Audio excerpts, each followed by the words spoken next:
Shalom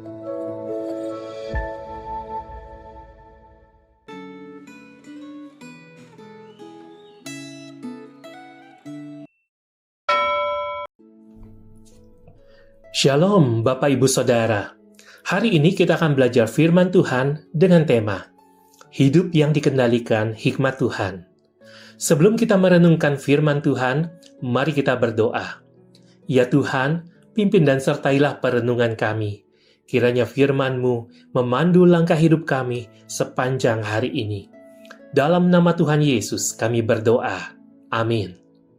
Firman Tuhan hari ini diambil dari Amsal pasal 20. Kita akan membaca ayat 24 dan 25 saja. Langkah orang dari Tuhan. Lalu bagaimana manusia dapat mengerti jalan hidupnya? Suatu jerat bagi manusia kalau tanpa berpikir ia mengatakan, "Kudus," dan baru menimbang-nimbang sesudah bernasar. Orang berhikmat adalah orang yang bisa mengendalikan diri dan hidup berdasarkan kebiasaan moral yang alkitabiah. Bacaan Alkitab hari ini memuat berbagai nasihat yang ditujukan kepada orang yang mau bertumbuh dalam hikmat yang terlihat dari etika moral, khususnya berupa kejujuran dan kerajinan. Amsal 20 membahas beberapa tabiat dosa, seperti kebohongan, kemalasan, kemarahan, dan beberapa kebiasaan dalam kehidupan sehari-hari yang dampaknya merugikan. Hal ini disampaikan dalam wujud teguran dan peringatan. Orang berhikmat memperhatikan etika moral, tidak suka mabuk, sopan dalam berkata-kata, taat dan setia.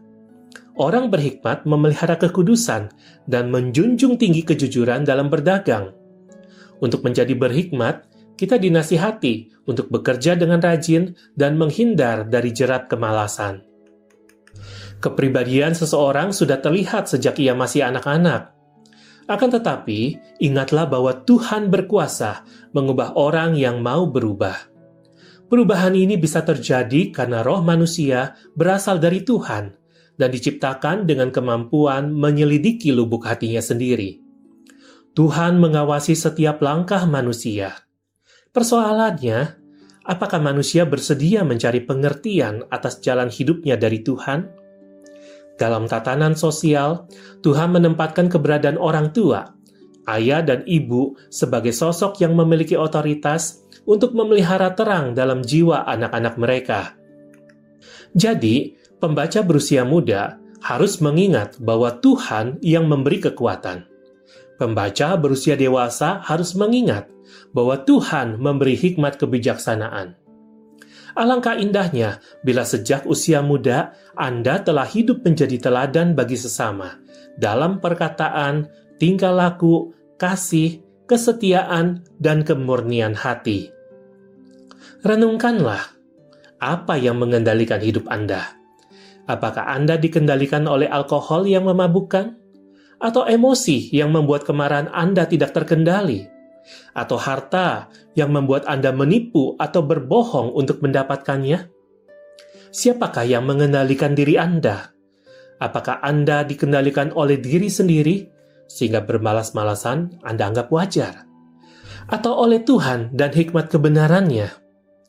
Siapa atau apa yang mengendalikan hidup Anda menentukan apa yang Anda pikirkan, Anda rasakan, dan Anda lakukan tiap hari. Atas semua hal ini, Tuhan menuntut pertanggungjawaban kita. Mari kita berdoa.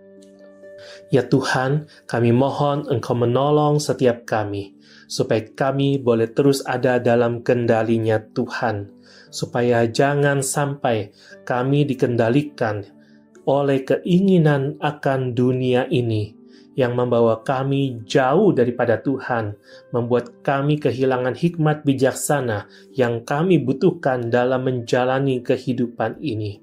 Biarlah Engkau saja Tuhan yang menolong setiap kami, menuntun langkah hidup kami, menjadi pemimpin hidup kami, sehingga apapun yang kami lakukan bukan sekedar hanya untuk keinginan kami, hanya untuk memuaskan diri kami, tapi yang kami lakukan sebagai wujud ketaatan dan hormat kami kepada Tuhan untuk memuliakan nama-Mu.